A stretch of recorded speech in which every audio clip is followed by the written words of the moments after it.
Hello， 大家好，我是小鹏。今天我们来做一个简单又好吃的砂锅菜——葱油焗鸡。这样做出来的葱油鸡吃起来皮爽又嫩，特别的入味好吃，而且吃着还没有一点腥味。最关键的是，做起来也非常简单的，全程不用加一滴水，就算是新手小白也能在家里一个人轻松的操作。按照我这方法做出来，比饭店做的还要更加的好吃。不管是下饭还是下酒都是非常不错的。好了，接下来跟着我的视频一起来看一下我是怎样做的吧。首先我们准备半个新鲜的光鸡。要想鸡做的好吃，它的选材也是非常重要的。我们要选择刚开始下蛋的小母鸡，这样的小母鸡不老也不嫩，吃起来就最好吃了。把鸡买回来后，需要再次的给它初步的处理一下，下手把鸡身上残留的鸡毛给它拔除干净。还有鸡身上的一些黄膜，也就是汗皮，也要给它用手搓洗下来。把鸡的表皮处理干净以后，接着再把它的腹腔也处理一下，把腹腔里面残留的一些鸡肺，还有其他的脏东西都给它挖下来，去掉不要。还有腹部的这一块鸡油也要给它撕下来，留着炒青菜也非常的香的。把鸡地便清洗干净以后，再次的添加温开水，继续的给它清洗一下。把鸡的里里外外每个窿窿罅罅都给它检查处理干净。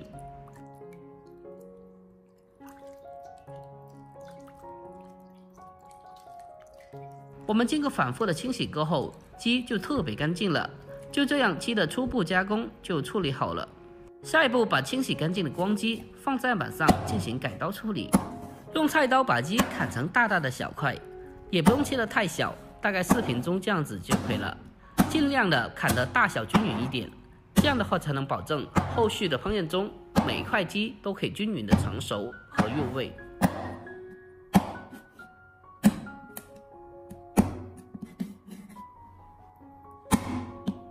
我们把鸡处理好后，先给它装在盘里面备用。接下来我们再准备一块老姜，去皮以后先把它改刀切成长条，最后再切成小姜块。把姜块全部切好以后，先用小碗给它装起来。紧接着我们再准备少许的红葱头，如果没有红葱头的话，用小圆葱也可以的。先把红葱头比较老的外衣给它切下来，去掉不要。切好后，给它和姜块放在一起。再准备一小把大蒜，如果大蒜比较大颗的话，我们给它对半切开，1分为2就可以了。大蒜全部的处理好后，和姜葱给它放在一起备用。接下来我们再准备稍微多一点点的红葱头，把红葱头处理干净以后，再用刀给它拍一下，把它拍裂。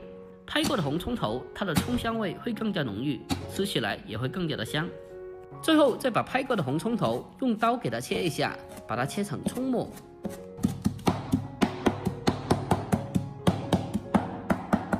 将红葱头全部切好后，给它单独的装起来备用。下一步我们再准备2小块的沙姜，给它去皮以后，再用刀给它拍一下。把沙姜拍过以后，可以更好的释放它的香味，吃起来也更好吃。最后还是同样的，把它改刀切成姜末。我们把沙姜处理好后，和葱末放在一起备用。再准备少许的小葱，清洗干净以后，直接的改刀切成小葱花。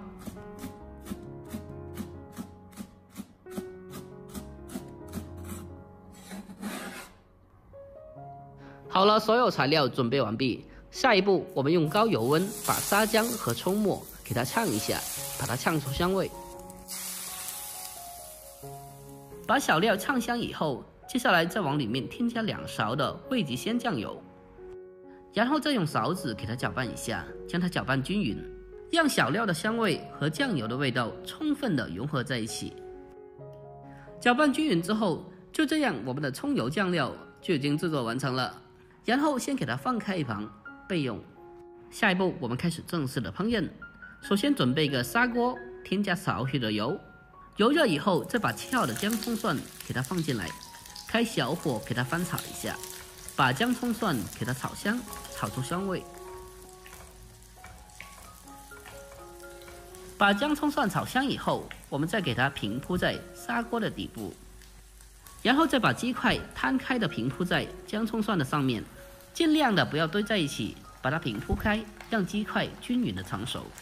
把鸡块放进来以后，接着再扣上盖子，不用加一滴水，只需要沿着锅边淋入少许的高度米酒，去腥增香，然后全程开小火给它鲜焗5分钟。5分钟过去了，我们打开盖子来看一下，里面的鸡块已经是将近8成熟左右了。下一步，我们再把准备好的酱料给它淋在鸡块的上面，让鸡块均匀的入味。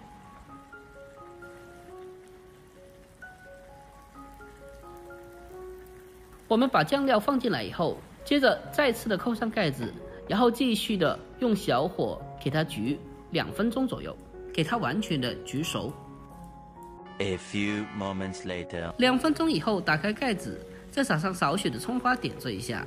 就这样，这道非常好吃的葱油焗鸡就已经制作完成啦。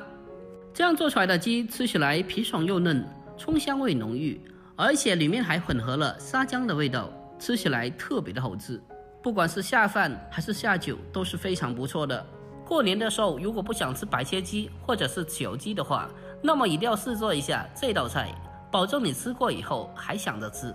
最关键的是做起来也是非常简单的，相信你看完以后都已经学会了。如果您按照我这方法做出来，比饭店做的还要更加的香。喜欢这道菜的可以收藏起来，改天也试做一下。好了，今天视频就简单的分享到这里，喜欢的记得点赞、关注、留言并转发哦。关注我，关注天天相见厨房，我是阿鹏，我们下个视频再见吧，拜拜。来宝，来宝，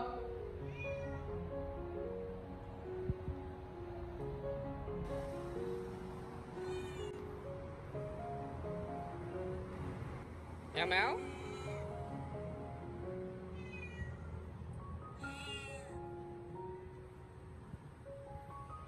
我终于知道我的花是怎么死的了，在这里晒太阳啊你。宝宝，喵喵喵喵喵喵，在这里这么舒服。